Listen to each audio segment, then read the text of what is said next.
Hello, our friends, Evolutionary Energy Arts family. Hello there. Welcome back. Welcome back, guys. So we have a Patreon only. It's going up in 4.5 hours. Our 6 o'clock Central Time.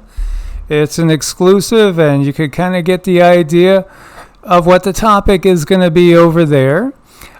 Here we see Kamala Harris says that she is honored to be the Democratic nominee for President of the United States, will officially accept the nomination next week. Next week, yes. Okay, there. Oh, crazy world we have here.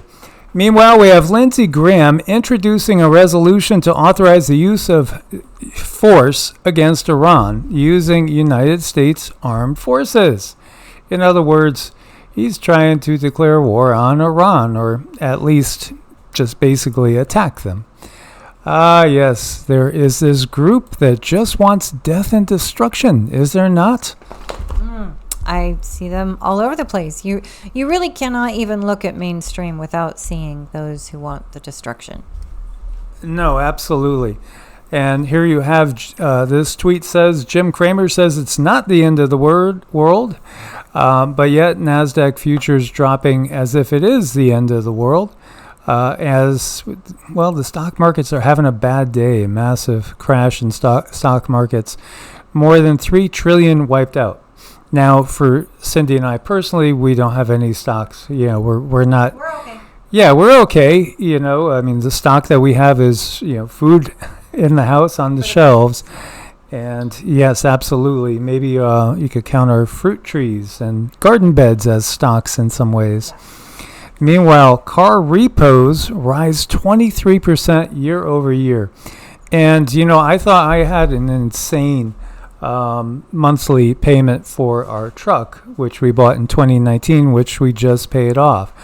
But as I'm looking down here, I see the numbers. The average new car is $735 a month. $735 a month. The average American borrows $40,634 for new vehicles, and repos are increasing. I will not buy another new vehicle. Again, this is, I think, our last vehicle. Well, maybe we'll get something used or what have you, or maybe we'll put something fun together. Like we've been thinking about, we need something 4-wheel drive that, something that can handle an EMP, just in case. Boy, if your grandpa still has that 1969 Ford truck rolling around, it might be worth some money if it runs. Definitely nab it. I would love something with knobby tires, jacked up a little bit, stick shift, and just pure fun, but for seriousness too. When we look at the damage done by war, and war in more sense than one, we can look back to World War II as we're on the eve of what feels like World War III. And, that's not trying to manifest it. There are people that are trying to manifest it. We're trying to awaken people to what's going on so it doesn't happen. Or so that we can get out of it as quickly as possible with as little damage as possible.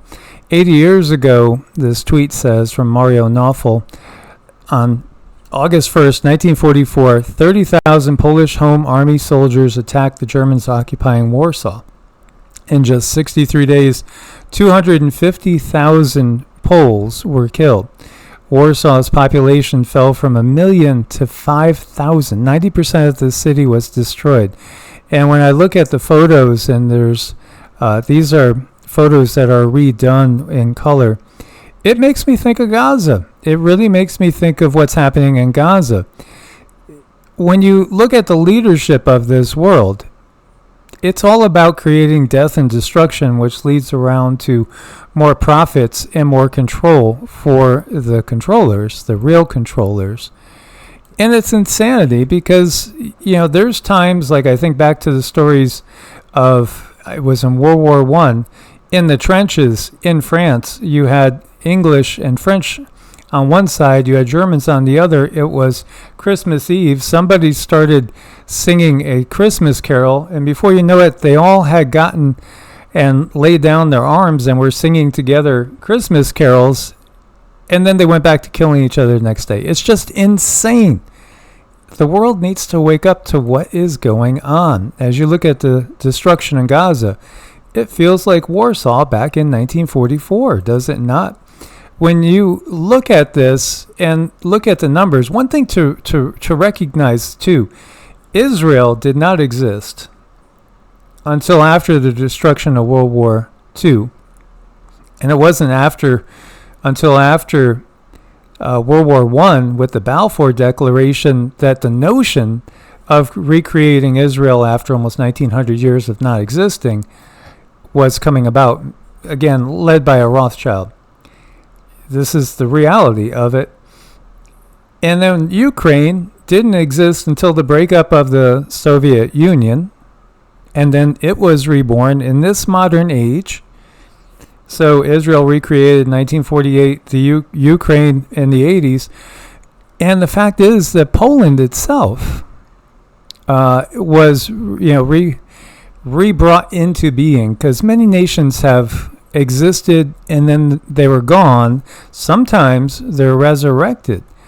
And so, what happens is that we forget things like the history, and of course the history has been revised too. But when you look at this, November 11th, 2018, Poles were celebrating a century of Poland regaining independence, because it was only in 1918, the last year of World War I, that Poland got recreated. And then the capital, Warsaw, saw more death and destruction than many places on earth have ever seen in the resulting World War II. It's as if these nations are only created to serve one purpose, and that's to bring about another period of death and destruction as we go through this cycle of just craziness, really, on the planet. Now, there's a lot of coincidental, and I don't believe in coincidences, fires, like the Great Chicago Fire. This is 1904, the Great Fire of Toronto, in case you haven't seen it. It does, again, give you the feeling of a warlike environment. Coincidentally, too, when we look back to history, there was something that people were being forced to do back in that time period, the 1920, 1919, etc., in Toronto, that people were not happy with. 1920, what happened in 2020? Is that a coincidence? 100 years later, 2020, that same issue springs up again. And then we have all the debunking that's constantly going on by the system of everything. Everything. How about giants? Let's talk about giants. This is from Reuters, which we know is the system, claims that the Smithsonian destroyed thousands of giant skeletons, are very old. They're satirical. They're not to be taken seriously. In fact, when you just do a little, Google search, social media users dig up giant lie. Smithsonian didn't admit to destroying giant human skeletons. Fact check, again, it's an old hoax, goes on. And yet it persists. Well, maybe it persists because when you go to the archives of the Smithsonian itself and you dig up the year 1890 through 1891, in their own writings, in their archives, you have them admitting to finding giant bodies. Well, why are they trying to debunk what's in their own archives? Is this not stupid? How stupid do they think we are? They think we're idiots. Well, they think we won't go any further. They think we'll just take at face value because so many people do, and it's because they probably don't have the time to dig a little deeper. But that's what we're here for. We do the digging when we put it on top so people can see it. But I'm curious about what that other search engine Yandex had to say about that, because you can tell it's like night and day when you do a search here and then a search on Yandex, you get other information. It's incredible how black and white it really, truly is and can be. Yes, from the 12th annual report of the Smithsonian's Bureau of Ethnology, 1894, 7-foot 6-inch tall skeleton excavated from the Great Smith Mound in South Charleston, West Virginia.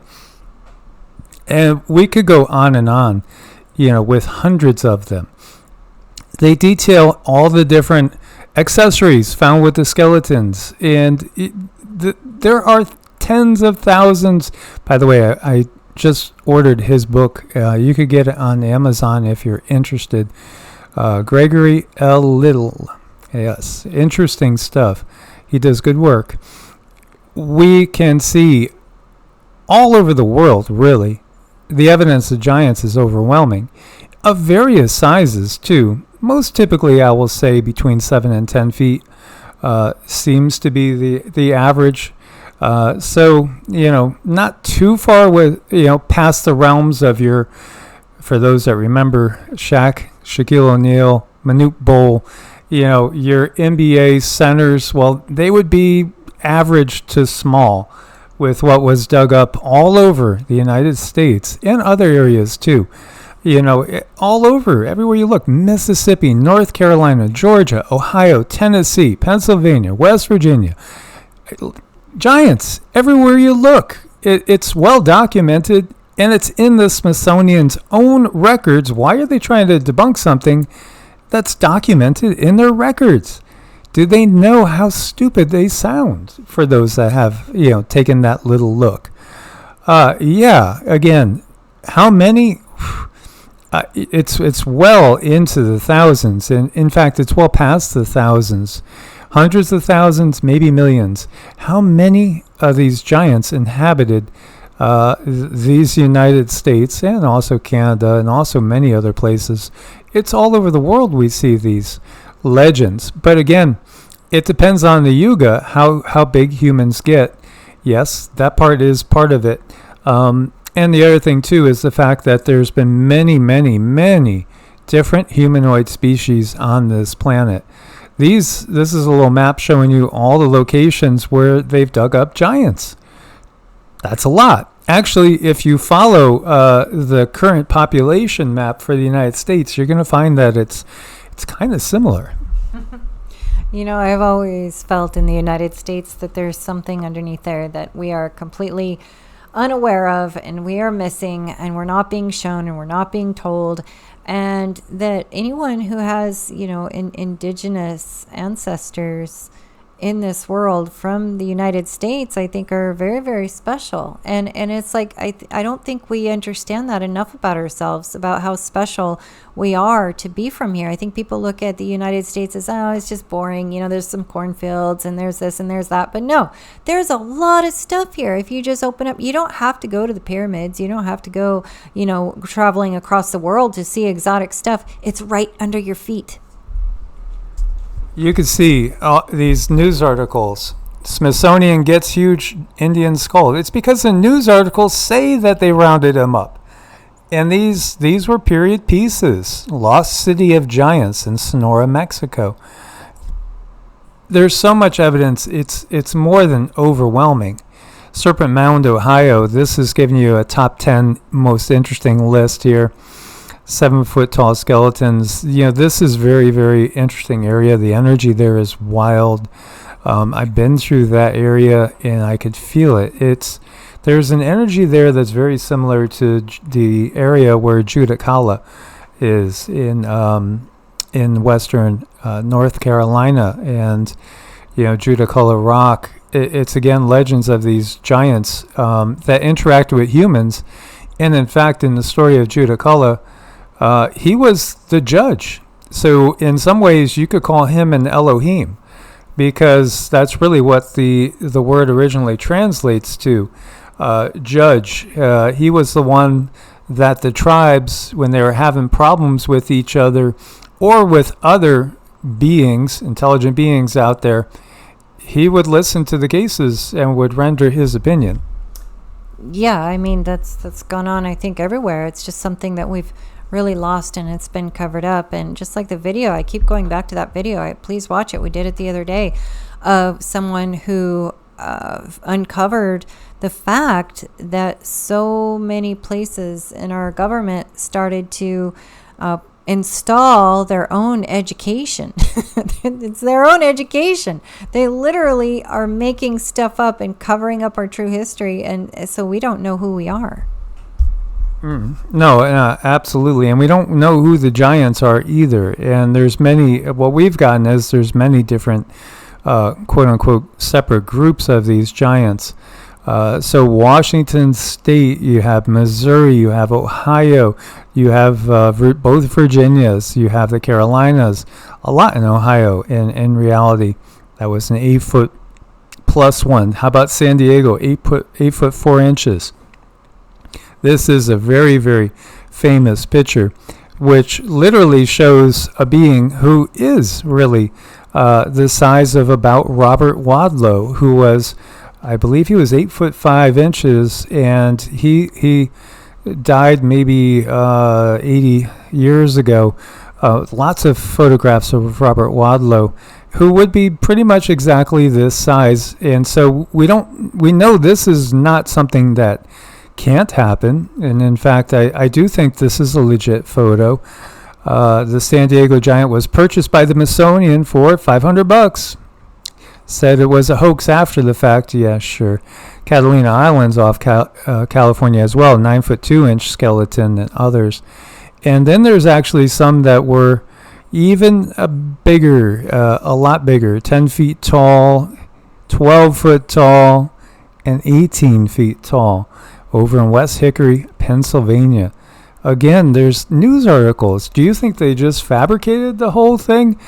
I don't think so. There's too many bones, and there's too many buildings that aren't made for people that are only 6 feet tall.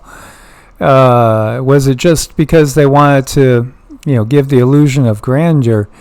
As we look, this is over in Liverpool, England, early 1900s, and you could see that column goes way down. Would that column have been placed that far deep down under the ground? Or again, are we building on top of the ashes and remains of those that went before us? When you look at a lot of these structures, it's as if they made them to accommodate people both 6 feet tall and maybe people that are like 10, 12 feet tall as well. Looking at it, you can see the world that we really are from. I don't even know of any equipment that could put these pillars up, let alone make them. I mean, gosh, the questions, they're not asked enough to the right people, under the right venues, in the right circumstances. People are just unaware. They're just blissfully blind, maybe you walk through there and just really appreciate those giant columns and you don't think anything past it. Yeah, I think we got to expand that and, have our families expand on that thinking. Absolutely. You can go back to the Bible, and when Joshua sent the spies to go look on the people that were there in Canaan of that day, and they saw giants, they said, "Oh, we look like grasshoppers to them."